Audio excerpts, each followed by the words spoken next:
Hi, everyone. You've met me before, and I'm Lee Briccetti, the longtime executive director of Poets House. Before I begin with an intro, I want to ask you all what? Closer. Okay. This is a message to all of you panelists. You must kiss the microphone. We're passing around. I'm going to do a brief intro, and then you'll hear from each of our distinguished panelists.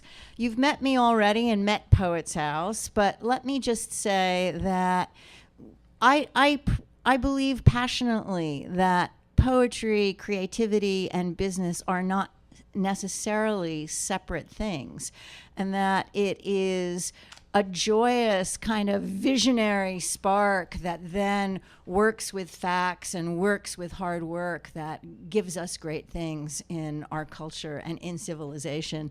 I don't think that these two ways of thinking are necessarily completely different, as this panel will demonstrate. The visionary gleam, along with the business acumen and fact-finding that has made many great things happen in our world. I want to just finish the tour in a way by saying where you are. And this is our auditorium space that is terrific for the kinds of programs we do, which are based on conversation. We can get up to 90 people here. And when we have much bigger crowds of 150, sometimes 200, we can do a video feed upstairs. This park, what you don't see, I'm just going to pull back the velvet curtain, which is something I've always wanted to say.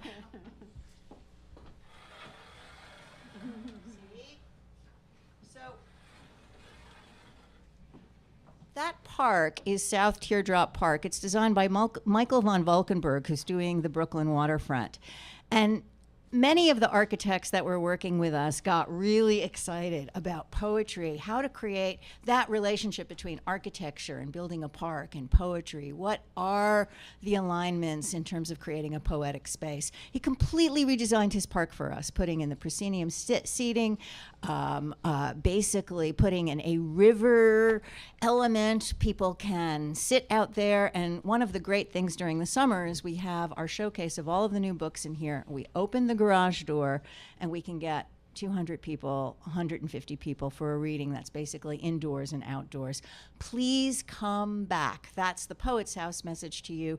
Please come back, make a discovery for your life in language. And we are, now I'm making the transition to just say how delighted we are and how grateful we are to Frida Johnson for putting this event together.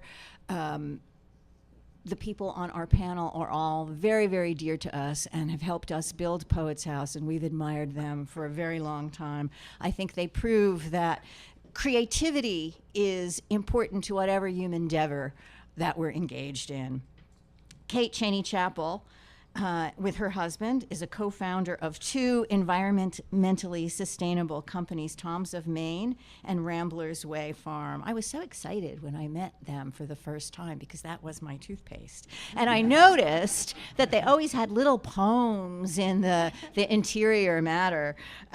She has been really a pioneer of bringing poetry into the business workplace, really aligning poetry with business values, starting her board meetings with poetry readings. I'm sure she'll talk more about that, but she's always inspired me, and we've just, because of you, we have started to read. This is the first time we're going to do it. We're going to start reading a poem to open up every board meeting. She has been featured, she will be featured in an American Library Association book by Elizabeth Doucette about her use of the arts in business environments.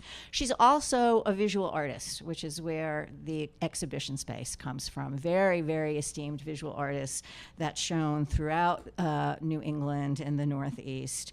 She's on many boards of directors. We're so happy to have her in our circle and can't wait to hear more about what she has to say. Chester Johnson is one of the nicest men I've ever known. Poet, essayist, translator, Harvard class of 1966. He's authored many books of poetry, and the little giveaway at St. Paul's Chapel that's visited by 30,000 people every week. a place really that commemorates 9/11 has one of his poems on it. So if you do the math, which I'm sure you can because you're all business people, that's a lot of people who see your poetry. Chester also, with W.H. Auden, was on the drafting committee for the retranslation of the Psalms, and so his version of the Psalms is read in the Book of Common Prayer. He's been very active in the civil rights movement. I wonder if you'll say something about that too, I don't know, but following what he's been doing in an ongoing way with civil rights today has been really inspiring to me. And he does a lot of that work throughout New York and at Trinity Church.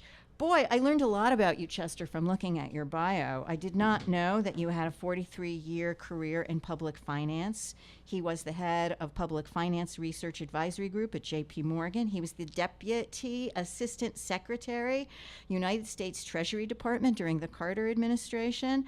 It goes on and on and on. We're so proud to know Chester. I also think I need to say he was the chairman, owner of Government Finance Associates, an independent financial advisors forum for debt management. Bruce McEver is an esteemed board member of Poets House, and we're so delighted that he's here and we can hear him speak about that double life he lives as poet and businessman. He founded Berkshire Capital in 1983, pioneering the concept of providing independent merger, acquisition, and strategic advisory services for investment managers and security firms. Prior to Berkshire Capital, he was assistant to the chairman of Payne Weber Group for mergers and acquisitions. He was formerly a vice president for mergers and acquisitions with Blythe Eastman Dillon, a firm that was acquired by Payne Weber Group in 1981. He began his career as a venture capital analyst at, help me there, Bessemer Securities? Bessemer Securities. That tells you, I guess, our worlds are separated to some extent. He has an MBA from Harvard Business School and an MTS from the Harvard Divinity School. Bruce really is someone, I think, when I really look at him, the way that poetry, spirituality, and business sort of all reinforce each other. So that's a very special thing, I think, that all of these people share, and we're so delighted to have them here, and you too, and the message is please come back.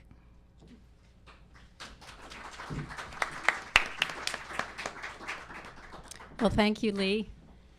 And thank you, Frida, for organizing this event. It's so nice to be here with Chester and Bruce and kind of revel in this. Really, it's a temple to poetry. I love Poets House. And I think that Lee has done an amazing job bringing us together in a space that really inspires. So I want to speak about poetry and how it came into my life. But I'd like to say that I don't think poetry is something that you're born loving, but that you learn to love because people around you love it too and introduce it to you. I grew up in a family who loved words. My father liked to draw cartoons. He drew cartoons for the Yale Record, and he loved puns, and we really had to get up to standard with his punning if we wanted to make it in our family. My mother was an artist and taught me to draw. And she was also a good arguer. But I think that the way I learned about poetry was at a very young age, before I could talk. I had a maiden aunt who lived with us in the summer. She taught English at Mills College, and she would recite poetry to me from poems she knew by heart. Shakespeare, John Donne, George Herbert. I heard it all, and I was probably 2 years old. Along with the nursery rhymes. But I grew up with this love of the music of language and the sounds. And when I was 14, like many people who were struck by the music of language, decided to write my own poetry. I continued and explored French poetry. I studied that all through high school and college, and I ended up in Paris studying drawing, etching, painting, and also poetry translation with Yves Bonnefoy, who was a poet at that time in France, who had translated King Lear into French. So that was a really wonderful time of my life. But when I returned to the U.S., my life just took a kind of U-turn, a 90-degree turn. And I got married to Tom, who's in the back there. And we moved to Maine. We started a school. We started a business. We had started a family. We planted a garden, a way too big garden. And in the business and in the process of raising what became our 5 children, I lost track of the poetry and art in my life. And even though I kept a little bit going on the side, business was what I did. So we founded 2 companies, as you know, Tom's of Maine, the pioneer in natural personal care, and most recently Rambler's Way Farm, which you may not know much about.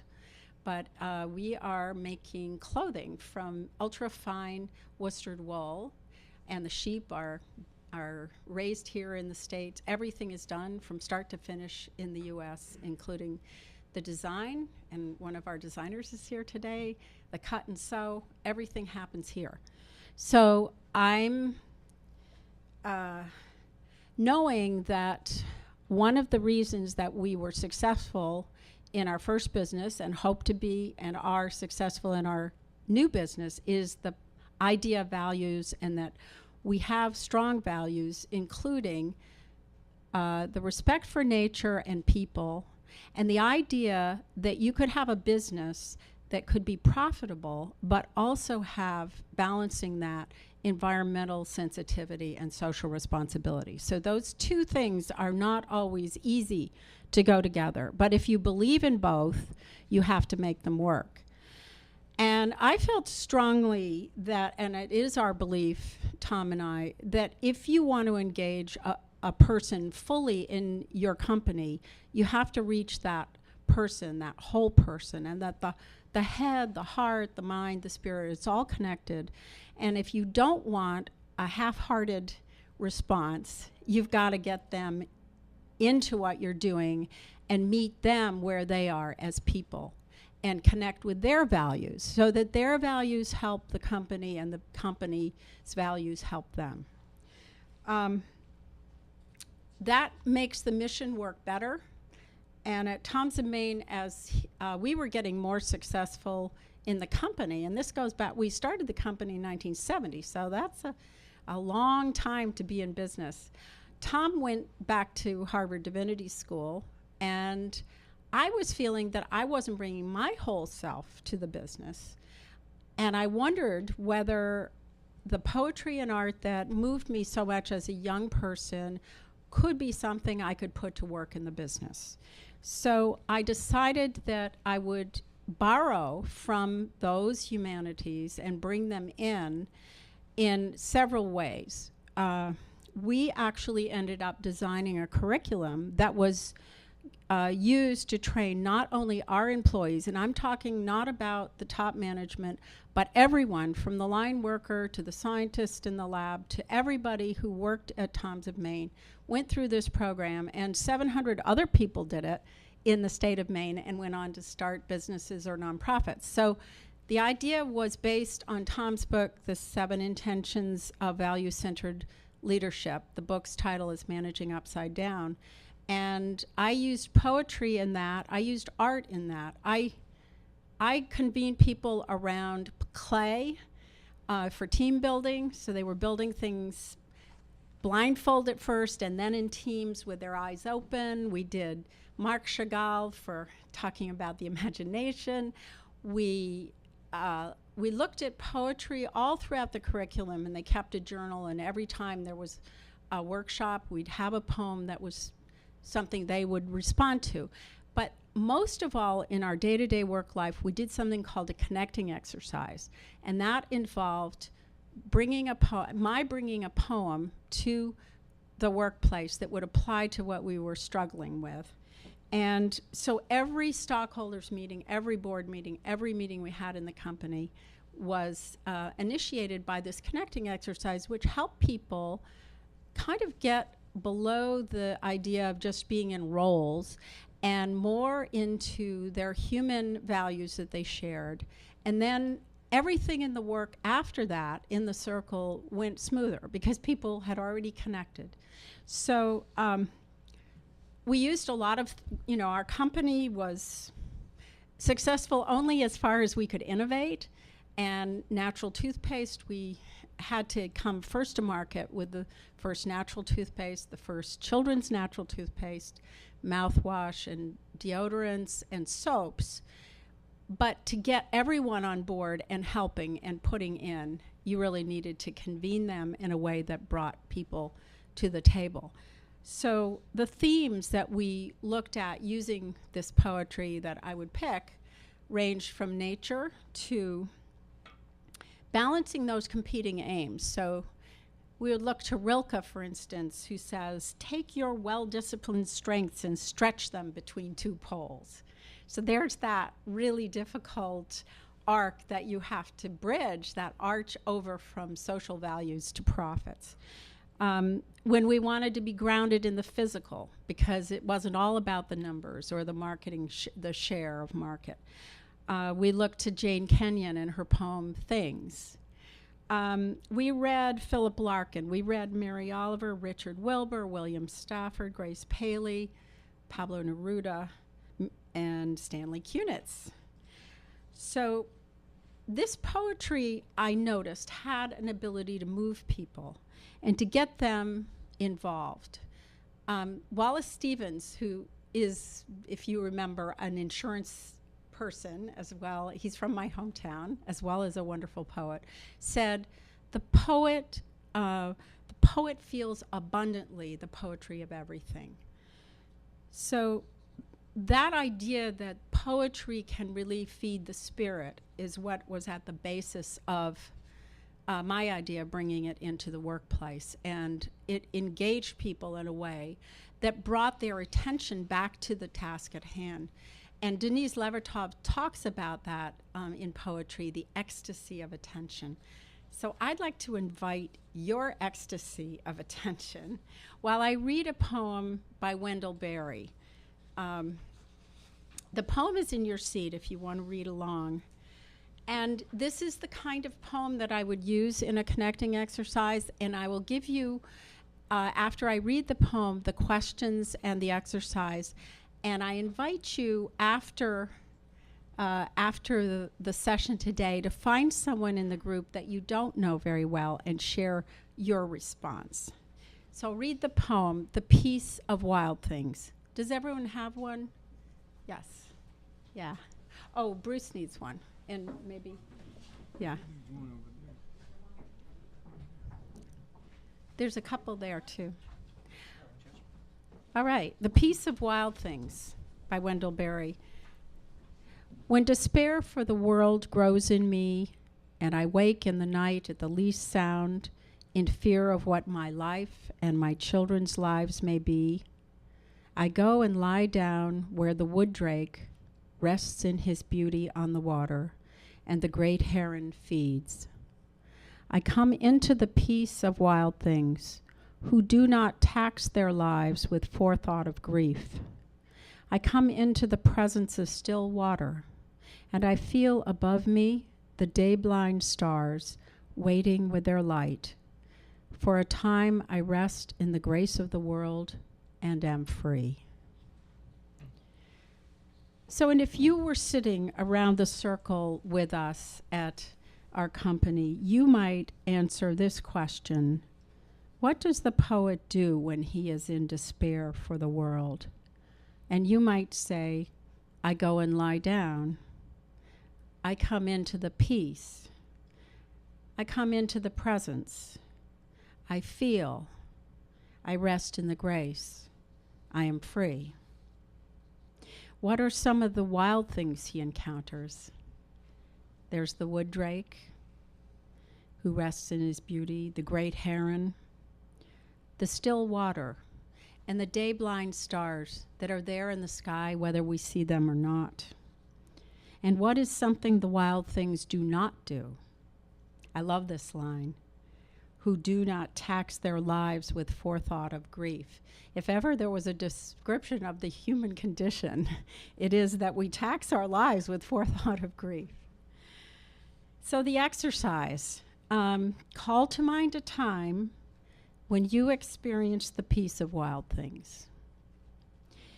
It could be a recent experience or something from childhood. Visualize that place. What do you notice? Reimagine it. Dwell in that peace for a moment. And I invite you after the panel to seek someone out and share your response with them. Thank you.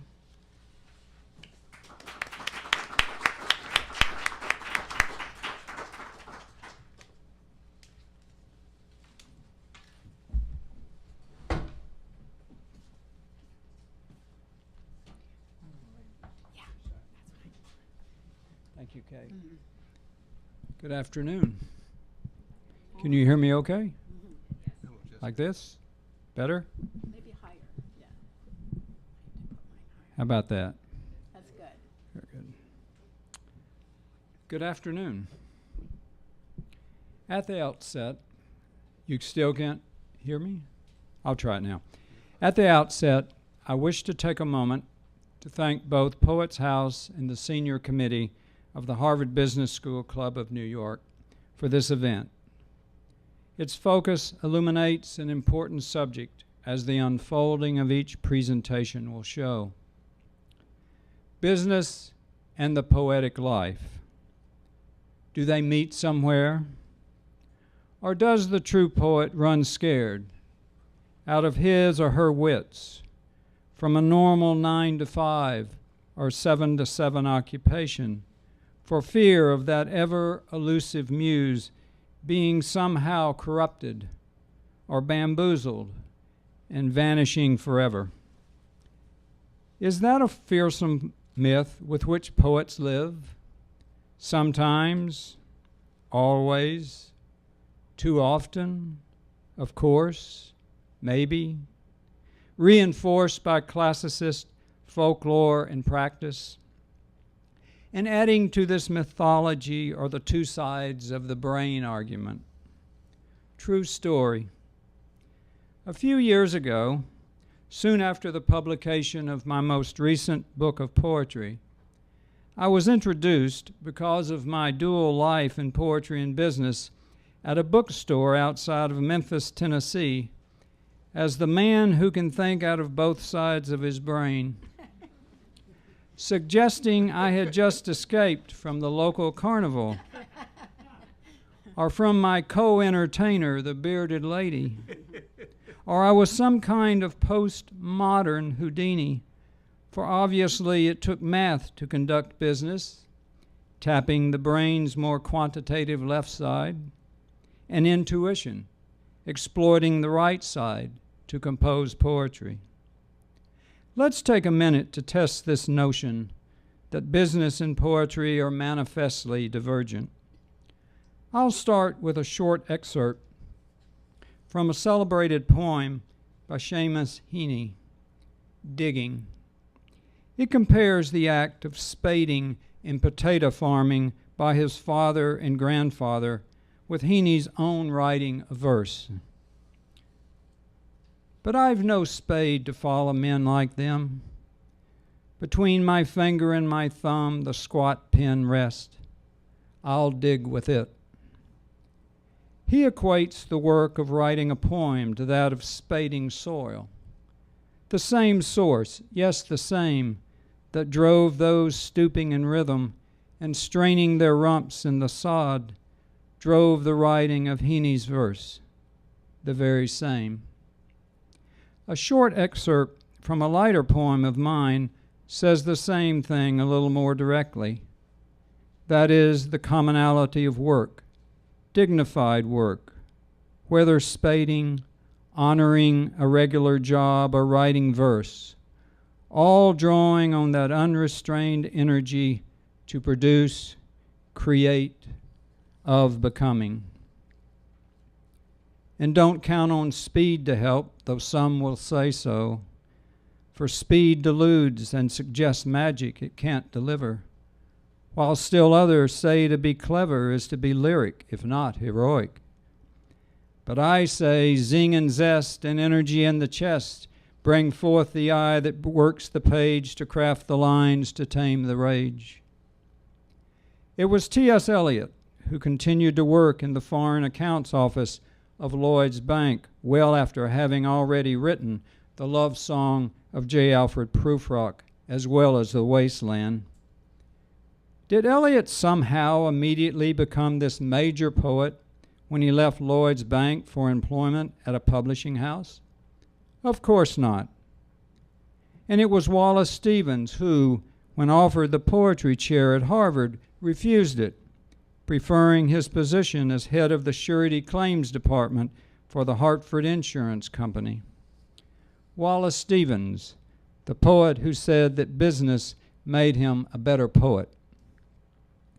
Surely Emily Dickinson received a parallel satisfaction from her knowledge and study of botany, for she habitually applied her polymathic skills in botany to her poetry. Why do so many poets feel so related to, if not fully comfortable with, other work and business activities alongside their own verse? In the inimitable words of Langston Hughes, citing the creative moment, by then the poetry is written, and the wild rose of the world blooms to last so short a time. It's clearly not just for the dollars and cents alone that business or efforts like metaphorical or actual spading can inspirit poets, although money doesn't hurt while poets attend to those obstinate lines. Still, farming, for instance, hardly has an overwhelming economic appeal. Ask Frost or Wendell Berry. Where can that conflated nexus reside in business and poetry? It probably doesn't in a fully coalesced way, but each, through its own individual nature, endows the vessel, namely the poet, who draws on both. From poetry, the truthfulness and honesty that one communicates to oneself, through the verse loosed, lead to a greater attention to, awareness of, and familiarity with personal and professional integrity, as poetry is, in the writing to oneself, to refine, if not define. I subscribe to the thesis that a poet is a citizen of the world and should behave that way. And honest poetry brings one to the brink of what is ethically, individually acceptable and tolerable in the context of being a citizen of the world. For one, after writing first to oneself, then frees that message as a citizen to the world at large, regardless of the size of the poem's readership. I actually think there is a clear difference in this respect with the poet, distinguishable from the novelist or the playwright, where with respect to the latter two, appeal of the narrative, regardless of the makeup of the conduit through which the story has been told, is all-consuming. On the other hand, truthfulness and honesty of the conduit, the poet, are quite crucial for verse. To return to Seamus Heaney for support of this viewpoint, in his Nobel Prize lecture, he describes the poet's special context out of which the poet shall write her or his verse.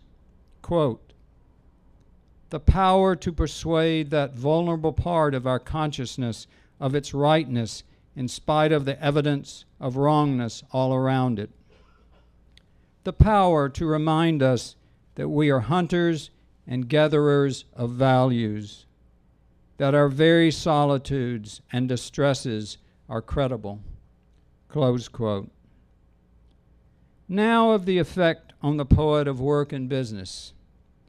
It is that certainty, the continuous strength of the routine, the rules, the normative predictability, the comfort of the machinery and processes producing the results that play magically if not mysteriously, into its appeal for the poet.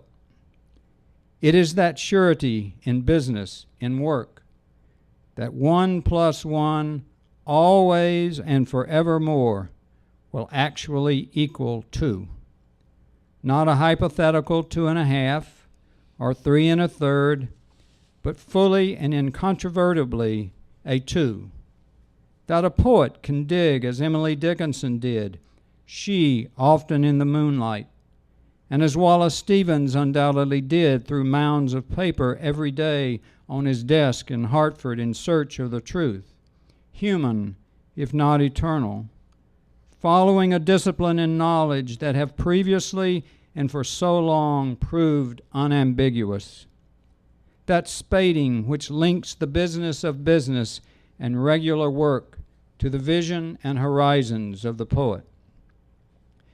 It was W.H. Auden who also said, writing a poem is just like putting a motorcycle together. I think he meant in every possible way. I've underscored my opinion that too much has been made over the years in a manufactured distinction between the worlds of verse and business. It has led to some stupid assumptions. For example, before Frida and I retired a few years ago, one of our competitors would often tell a prospective client, which had around that time solicited proposals from financial advisory firms, that I was a poet, thinking it somehow portrayed me as a dreamer, that suspicious right-brain thinker. Frida and I both eventually came to believe the characterization did more good than harm to us. Our competitor overlooked the persuasive effect that if other of our clients found poetry in one's financial advisor agreeable, then there must be something favorably additive in actually having a poet as an advisor. Not surprisingly, one of our more significant clients was quoted in a national news outlet saying he liked the idea his financial advisor wrote poetry. He found the qualities of comfort and constant engagement with the creative process and demonstrable patience in the midst of high intensity constructive. As a natural corollary to these observations, we should know that poetry, whether as a reader or as a writer of it, can be just as enriching and edifying for the person in the street, pick the profession or occupation or non-occupation, as it can be for the hermit dwelling in the garret. Once I received a letter from an editor complaining how restricted his life had been, all for the good of his verse and for all verse, and questioning why I should be published, since I've lived a broader life in a broader hemisphere, including the business world and all the benefits that had provided to me. In other words, I'd not paid my ascetic dues. I wish I'd had at that time the email I have now from a major American poet with whom I've recently been communicating about today's event, and who couldn't have been more encouraging about the need for this symposium, saying how many of his English and MFA students, to quote, end up in dead-end jobs, adjuncting, close quote, meaning to exist as a part-time teacher. I was first a poet, and then I found a surrounding life that would be challenging, enjoyable, innovative, provocative, and accommodative. And my business career contained all of those adjectives. In many respects, it developed into an independent choice, since academia did not attract. I know academia works beautifully for many of my close poet friends, but it simply would disappoint. Rather, to hear the advice from Gwendolyn Brooks in her poem, A Catch of Shy Fish, hunt out your own or make your own alone. And also to follow the rubric that one is first a poet and then something else, for poetry colors and covers all corners and nuances. I don't want it said at the end of my life, when someone may look over my verse sighing, well, Some of it is good technically, from a poetic's slant. But you know, he really didn't have much to say of consequence, for he didn't wish to integrate himself into much. He may have read a lot, and he may have learned a lot, but the range of that engagement out of which he wrote had been quite narrow. My wife Frida, who helped organize today's event, requested I end this presentation by reading my poem, St. Paul's Chapel. How can I not accommodate my wife? She and I are both enormously proud of this poem and the fact it continues to be used after more than a dozen years as the memento card for the pilgrims and visitors, about 30,000 a week, to the iconic chapel, which served as the relief center for the recovery workers at Ground Zero. This poem card also illustrates I was a volunteer there, mostly on weekends during the cleanup after 9/11. I can only hope this poem will be remembered as a poem of citizenship. St. Paul's Chapel. It stood, not a window broken, not a stone dislodged. It stood when nothing else did. It stood when terrorists brought September down. It stood among myths. It stood among ruins. To stand was its purpose. Long lines prove that. It stands, and around it now a shrine of letters, poems, acrostics, litter of the heart. It is the standing people want, to grieve, serve, and tend, celebrate the lasting stone of St. Paul's Chapel. And deep into its thick breath, the largest banner fittingly from Oklahoma climbs heavenward with hands as stars, hands as stripes, hands as a flag. And a rescuer reaches for a stuffed toy to collect a touch. And George Washington's pew doesn't go unused. Charity fills a hole or two. It stood in place of other sorts. It stood when nothing else could. The great had fallen as the brute hardware came down. It stood. Thank you.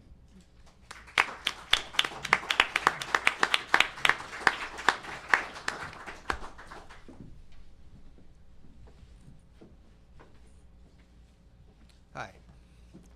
Does this work?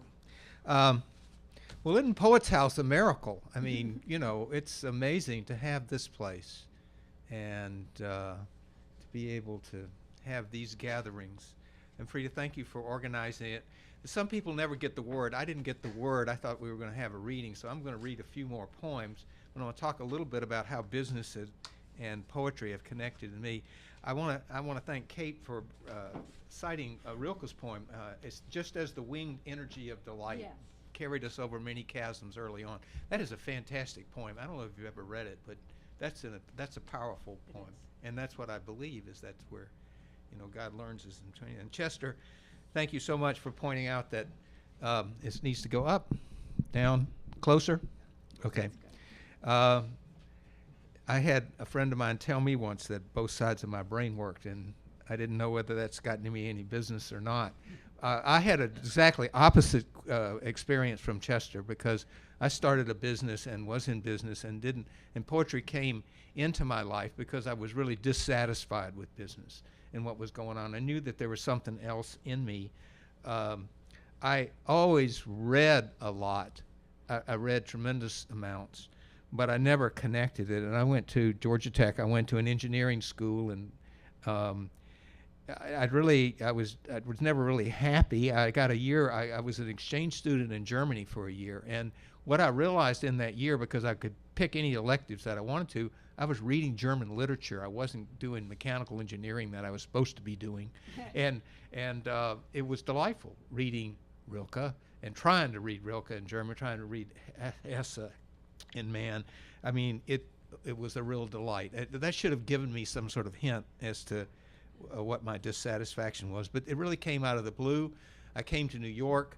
I did all those things that Lee was talking about, and but I kept keeping. I had a wife that was an opera singer who encouraged me, but she always said I was a poet, but I didn't believe her. And I kept journals, and some of those were in poetic form. And I was early on. I had an experience. I spent a weekend at a session with Joseph Campbell, if you know who Joseph Campbell is, and he sort of pointed out what poets do. I didn't know what poets did, and they sort of see and point and name and whatever, and that was a really transformative experience in my life. And I began, going down to the new school.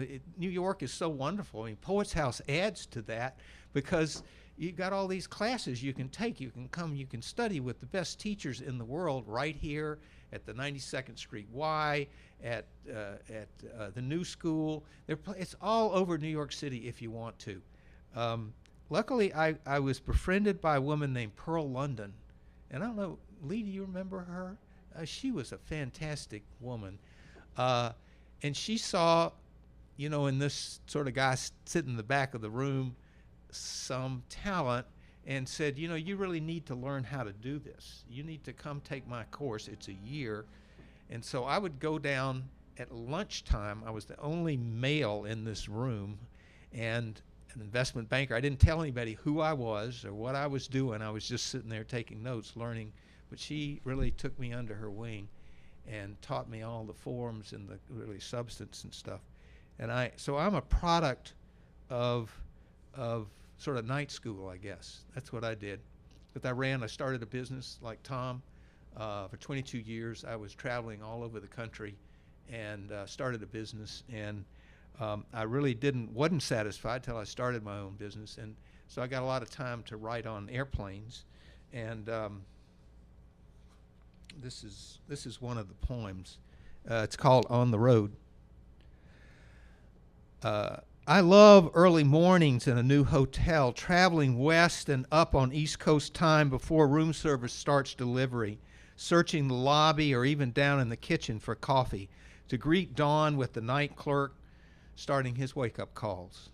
I find a paper from a bundle by the revolving door and a town map from the tourist rack to discover where I am and what's happening, having missed the previous day, sequestered with clients in a windowless conference room. I hardly noticed the busboy picking up last night's glasses and emptying ashtrays to start the lobby off with a worn smile by 7. I begin to feel oddly comfortable before the stir of day, unhurried and almost at home in the contrived elegance of overstuffed couches, old marble, and mirrors. I wonder how much of my life has been spent, just like my father's, in rented rooms and strange beds, with our precious time neatly folded and packed into suitcases and carried between the unforgiving schedules of people and planes. So that's what it's like on the road. Right, Tom? Yes. With that AT&T credit card, and those used to have rolls of quarters. We didn't have cell phones. They've sort of helped the traveling salesman's life. But anyway, I'm working on my third book of poems, and I couldn't really live without poetry. I wish I had a lot more time to do it. I don't know that, none of my partners are here today. I sent them invitations, but they sort of take it as a curiosity, what's he do, poetry, that's quaint, or somebody will say it as a thing. So it seems like it's harmless, but it is absolutely incredibly, and you've got to understand the power of poetry, because the power of poetry is the word. In the beginning, there was the word. God gave man the right to go name the animals, right? He named the poet, and the poet is the person who names and sees. It is your chance to make some cathartic out of these events that we go through, just like Chester did with that wonderful poem. We are able to organize something out of chaos and put it into a poem. That's a real power. We're also able to get close to the ineffable. We can't name it. That's what we're really trying to do in all these poems, is get close to God somehow, but we can't do it, and nobody's been able to do it. But that's what we're all sort of trying to do. I'm going to read a poem. I had a partner of mine pass away, and this is who was a brilliant guy, 53 years old. He left, and you need to know that Richard, he used to have a little scooter to beat New York City traffic with. He'd get on his scooter and he'd go to meetings and things. But this is an illustration of business and poetry. For our partner, Richard Stewart Foote, May 28, 1963 through April 25, 2014. It was at the time of tulips. It was at the time tulips soldier up straight and brighten Park Avenue's corners early spring. In a mahogany-chaired conference room overlooking the traffic tangle on the avenue below, we gathered to review his deal. With swept-back hair and a broad smile, Richard was in fine form. Lean in a tailored blazer, he exuded confidence. As he explained the subtleties of his model, you saw the path to the gates of Golconda open wide. It all mashed like a Bach fugue, the notes complex yet ethereal, in hearing even hummable. We parted, shaking hands and joking, and Richard scootered off to chemo, like Jesus rode the ass's colts through cheers and waving palms to Calvary. Our partner and friend, a brilliant, courageous warrior banker, we could always count on till his Lord called him that day of tulips. Now, I love the poem of Wendell Berry. Wendell Berry is a fantastic person. I would love to meet him sometime. But this is a follow-up to this poem. This is the rest of the exercise for a piece of Wild Things after reading that poem. This is a poem that I wrote for my partner.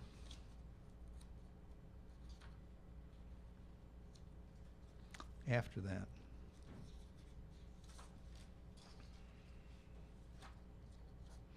It's called Cows. And you need to know, do you all know what peepers are? Those tree frogs? That's sort of the sign of spring. Okay? And colt's foot that are in here are little flowers that first came up in spring. The end of the week where I buried a partner like my son, I retreated to my valley and biked into clouds. The storm left the field bereft with puddles, as over the horizon thunderheads vengeanced east. In its wake, a pair of mallards had taken refuge on bare field ponds. I suspect they mate and nest there, making families on the run. A black cow slogged through the mud toward the back pasture, her udder dragging the ground and backside dilating. She sought some place resembling green pasture to drop her calf and swaddle him like the other little Angus around the hoof-churned, muddy expanse of the birthing pen. The moms licking the bloody afterbirth from their foundlings, life renews. Yellow colt's feet up along the ditches celebrate with the peepers' chorus in the wetlands, hail the new arrivals, and pull me from any woe. Now I'm going to do one more that's a little more joyful, just for an uptick here.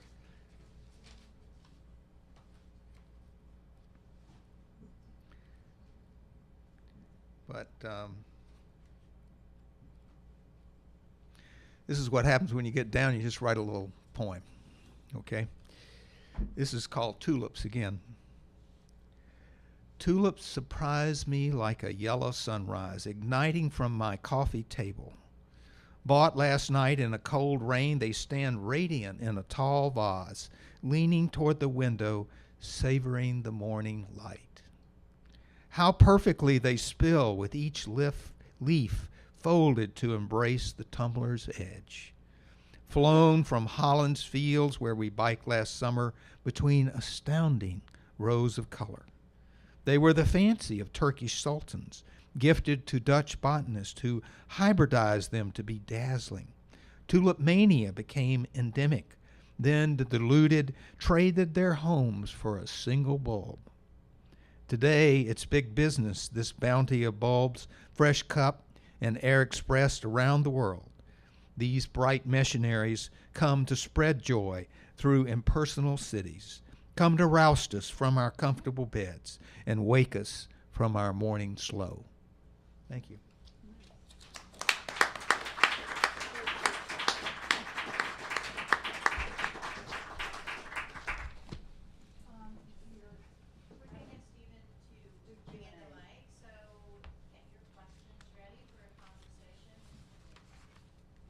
Should we turn these on? Are these on? Yeah, they are on. Okay.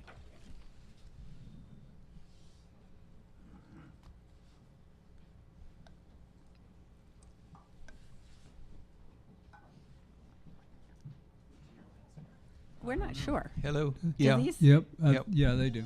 Yeah. I think they work okay. I think that this was such wonderful presentations.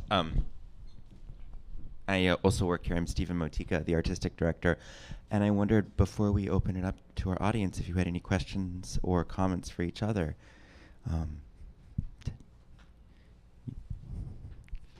Maybe not. I loved hearing your poems. Thank you. And I would have read mine, but had I known. But I do have a book of poetry in the back, 2 books actually. But it is the thing that keeps one going. Yeah. And in the business life, it isn't that you have to go away to a retreat or find a special place. It happens unexpectedly. The muse moves, and you got to get out your pen and get writing. So it's wonderful to have that and to hear the various poems that you read. Thank you, both. Good? Chester? Yeah. Well, I guess the what I'm taking away from here, from the discussion, is sort of this great variety that encompasses the world of poetry. And I guess the message I wanted at least to convey is that poetry is much greater than the small sort of acreage that has so often represented what a lot of us have considered as the world of poetry, when in fact it's this enormous universe that goes from Kate's boardroom, where it is necessary for 1 + 1 to always equal 2. Those are rules that don't change, and that is what business in large part is about, to the experiences that Bruce conveyed in the early morning of being away from home, trying to catch that sort of glimpse of home by reading the local newspaper, and getting a sense of the familiarity of the universe that in which he feels grounded. And it's I just find it exciting that hearing from Kate and from Bruce the enormous sort of explosion or expansion of the world of poetry that it does in truth represent, as opposed to something much more narrow that conventionally has been its universe, its small universe. Thank you. Are there questions from our audience? If I'm not mistaken, 2 of you mentioned that you were at Harvard Divinity School. Actually, I only had a show of my artwork at Harvard Divinity School. Oh, okay. My husband went to Harvard Divinity He did. School, Okay. but I had paintings on the wall. What was he studying there to be ordained? I mean, was it the ordaining He process? already was ordained into the world of business. Oh, okay. Okay. Well, he was already. We had already had our company for 25 years, and Okay. he decided to, at a sort of midlife, explore world religions and thought that might have application in the business world. So Right. really, he brought his ministry back into business, and Fantastic. but he got his master's in theological studies, just like Bruce. And actually, Bruce, I think you came a couple of years after Yeah. Tom. I graduated in 2011 in religion and literature. I have an MTS. I'm not ordained. Okay. What was your in Religion and literature. in literature? Okay. Yeah. Fine. Okay. And I teach that now. Okay. Okay. Great. I did teach the literature of social reflection with Robert Coles at Harvard, though, and I used a lot of poetry, especially William Wow. Carlos Williams there, for a couple of years. But that was an anomaly in my life. I mean, it's sort of another U-turn. Okay. Well, I'm curious because I started in the business world and then went into the cultural world of partnering with business and the arts, and then have gone on to theology, and now I'm studying theology and going to bring it into my studies with art and archaeology as a kind of Wow. multicultural sort of Sounds fantastic. thing. You're So a Renaissance man. Yeah. I sort of, a polymath. People call me a polymath. So anyway, Good for I'm you. very interested, and I think what you guys are doing is really inspiring. Thanks so much. Great. Thank you.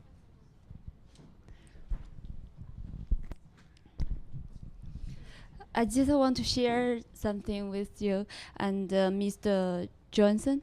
Do you know your poem right now? I have some Chinese friend right now. They are reading the same poem in China. Before I came here, before before the Christmas last year, because I came Trinity Church regularly, I found this card in that Poet Chapel, and your poem. Another card, it also have the word is remember to love with yellow rose flower. I mailed that 2 cards to my friends in China and my boss. Yeah. And Great. and that time I'm thinking, who wrote this poem so nice? So last night I shared this event with my friend in China. I said, I'm not sure is that guy this author or not. So today I can confirm with yes, I saw you. And another thing is Kate. Yes. I believe you said you know the poem before you can talk. You know what? It's very interesting when I was in China. My English really, really bad. And in the English class, our teacher asked each of us to translate a very old traditional English poem into the modern language. Mhm. I can't translate it in the, how to say, by the normal word, but I translate it into a poem. English poem. So my teacher said, "Wow, your English is so good." I said, "No, because my English not good. Why I translate into a poem?" Okay, I love Chinese poem. When I was before I went to college, I published more than 200 Chinese poem.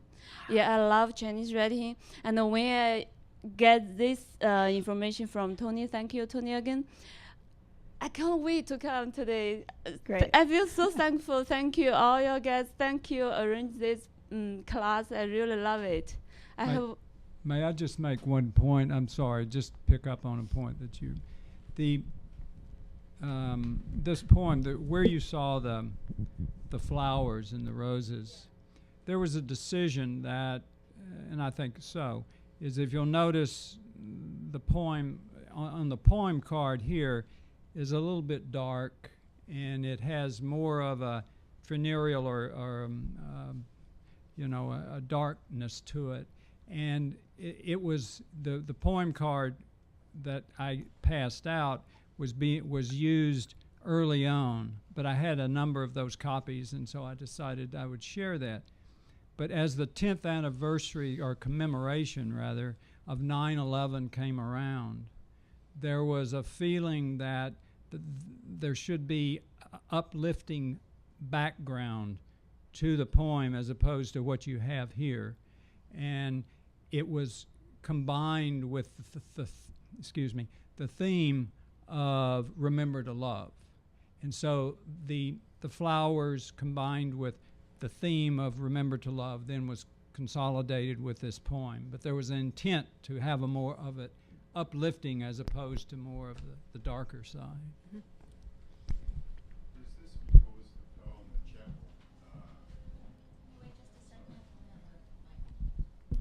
Yeah, Mike, I'm from Australia. I write poetry. Is this because of what happened at 9/11, the destruction, and that could engender hate? And so you're saying, remember to love? Yes, that was the idea, that so much attention had been paid to sort of the history of 9/11, in which this poem was part of it, but that there was a need to move beyond the initial response and the initial reaction to 9/11.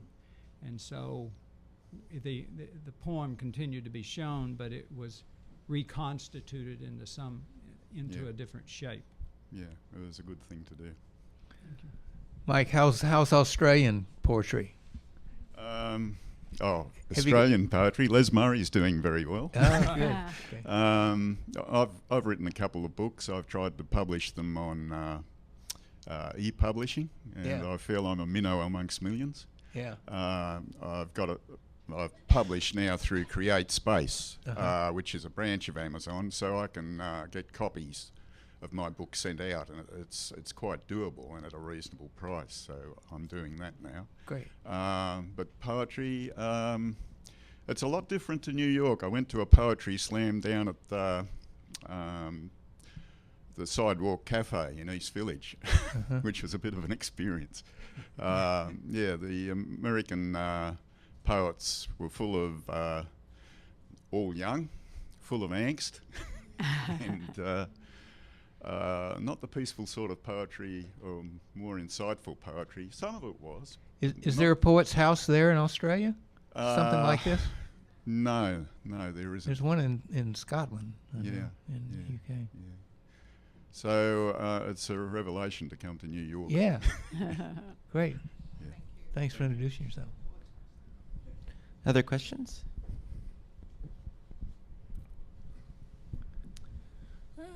In some of the poetry today, there was the idea that poetry can help reconcile oneself, or reconcile life with themselves, reconciling with yourself.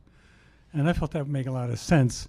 So the question in my mind was, because of that inner reflection and testing yourself, does that make poets as a group potentially more well-behaved, more moral than people who aren't poets?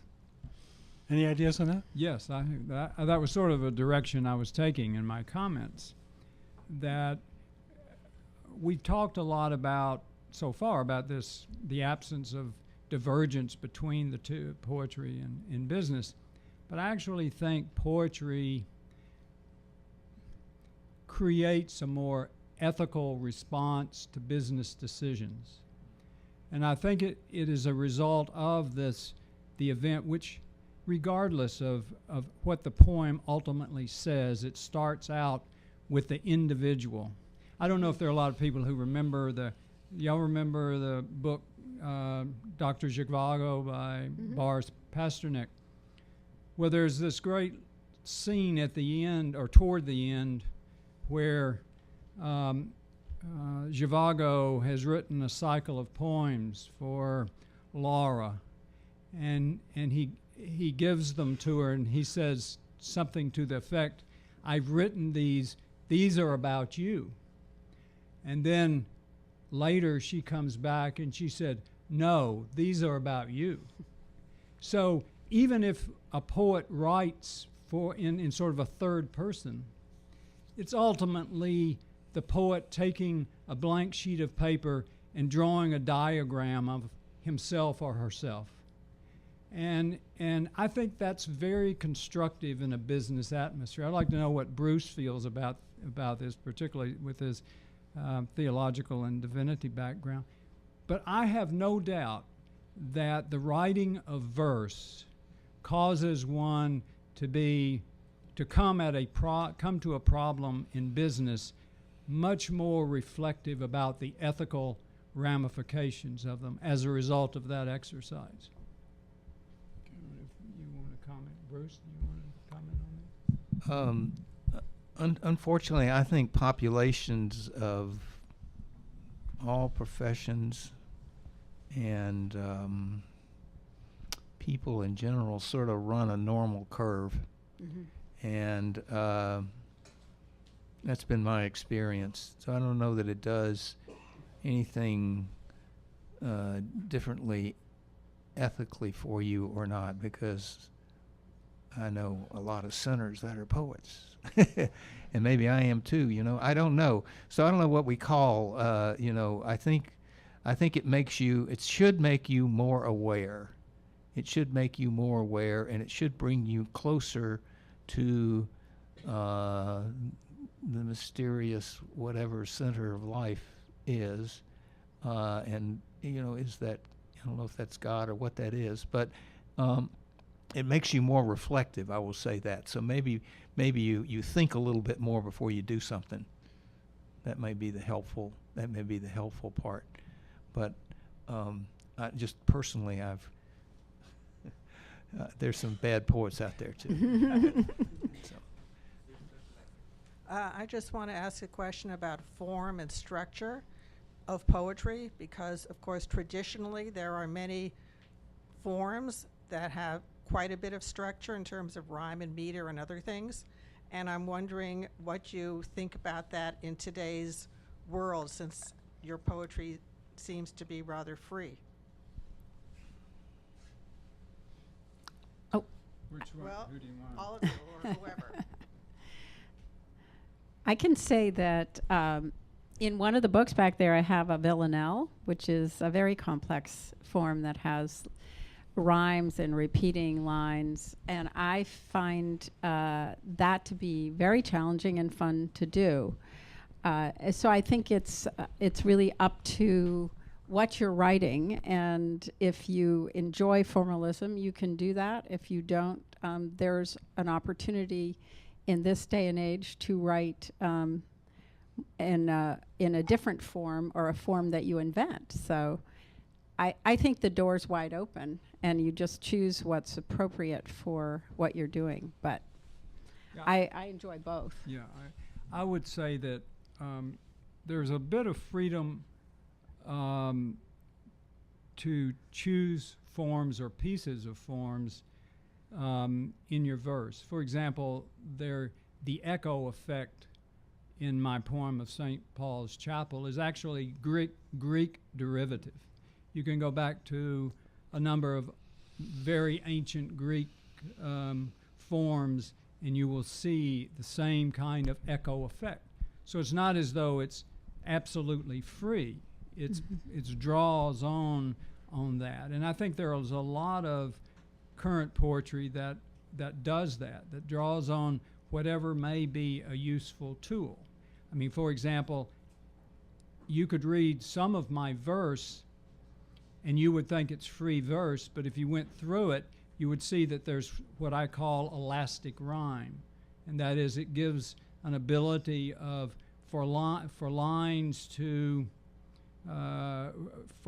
rhyme, but the point of rhyming will change from line to line because the words that actually rhyme will be adjusted so that you don't have this monotonous effect of the words of them. It doesn't have the sing-songy effect, although there's implicit rhyme throughout.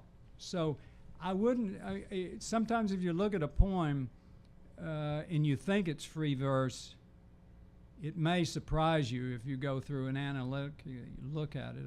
But I believe that today we're able to draw from a whole host of forms, although I don't think that they're, Auden used to say that he's the only man who ever wrote poetry who wrote in every form that was that was available. I don't think you can do that now, but that's an advantage today. I think it's a useful exercise to do every night. I don't do it that often because I'm working. I sort of start with an image and how sometimes the image doesn't fit into what it, something formal. But it's great exercise. It's sort of like eating spinach, It's good for you every now and then. Or kale. Kale rhymes with more. So I just wanted to make a comment on your comment about business and ethics and how poetry sort of bridges the gap between the two. And I think you guys should all be teaching a class of poetry to the Koch brothers, who have their names on every cultural institution, have poured millions of dollars into cultural institutions, but are now pouring $1 billion into the next election. I didn't mean to get into a political kind of diatribe, but I thought what you said was really wonderful and very thoughtful, and it's very Renaissance-like. So thank you. Thanks. Thank you.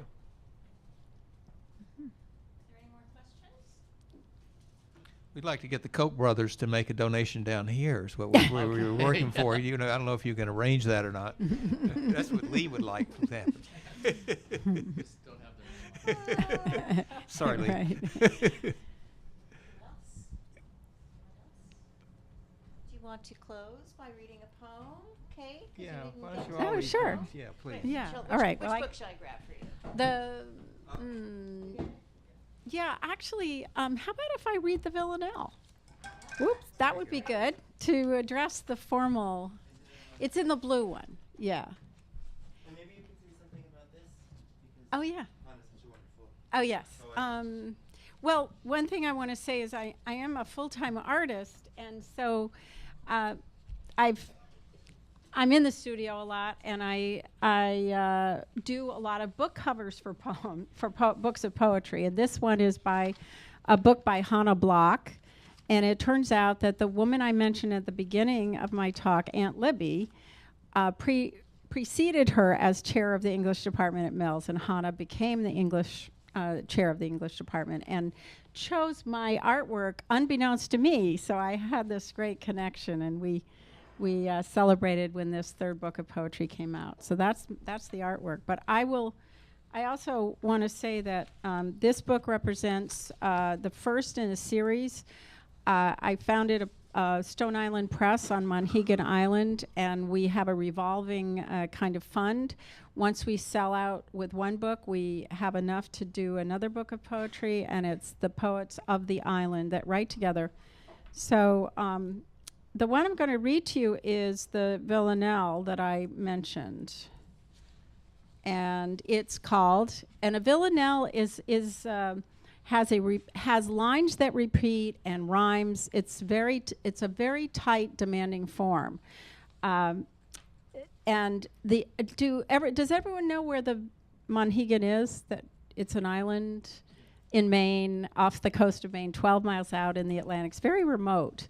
But there are lots of poets out there and lots of artists. So it's a wonderful place for creativity to happen. And it's like any island, it's surrounded by light and surrounded by the sea. And the beauty of nature comes into you through that light and through the ever-changing tidal aspect of the sea. So this is called Monhegan Villanelle. When day descends the stair of sky and ribs of clouds exhale the light, the sea breathes deep as colors die. West bellows blow the embers high, and dark-winged terns stitch flames in flight. When day descends the stair of sky, she walks the stones where wild tongues lie, and lambent searches clouds' delight. The sea breathes deep as colors die, and sieves the gold, the rose, the rye, like coins through colanders of light. When day descends the stair of sky, bright water cups, then darkly sighs, and laps the petal edge of night. The sea breathes deep as colors die, makes grief in phosphorescence fly, and spills it on horizon's height. When day descends the stair of sky, the sea breathes deep as colors die.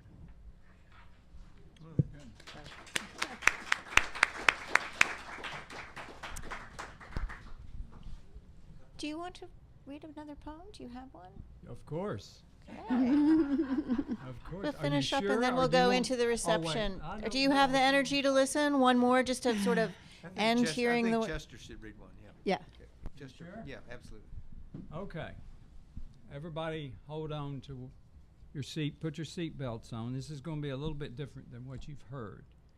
I didn't know whether this was going to, the opportunity was going to afford itself, but since this is sponsored by the Harvard Business School Club of New York, I decided I would that I would read a Harvard poem that I wrote a long time ago. And it's about a reunion. Bear in mind, I'll read it, and I hope Lee doesn't run me off. But it's called. I'm really excited now. It's called Class, C-L-A-S-S, and you'll pick it up as we go along. I won't be believed, for I can't be trusted, because of my clean-shaven puss and pickaboo smile. I'm not worth spit if I don't get rid of deodorant and if I don't bore the piss out of them. No, that was a long time ago, I think. We, a bevy from Adam's house, should have known right from left, but we couldn't add up from down. That was then, and now it's the Harvard class of 1966 reunion, and I have nothing to swear. Bugger, bugger.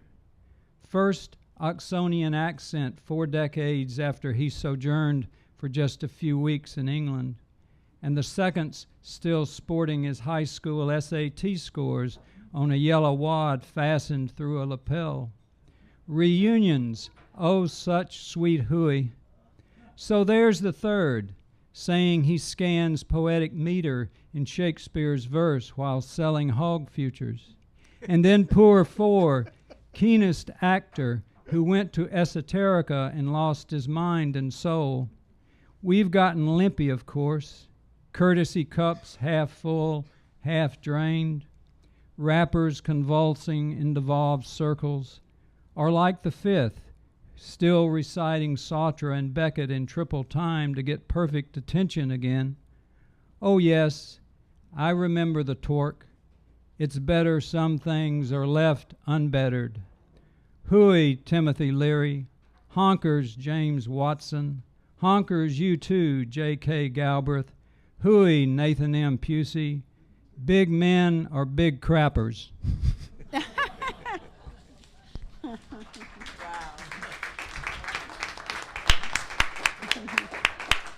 So I want to thank Bruce McEver, Chester Johnson. That was so refreshing.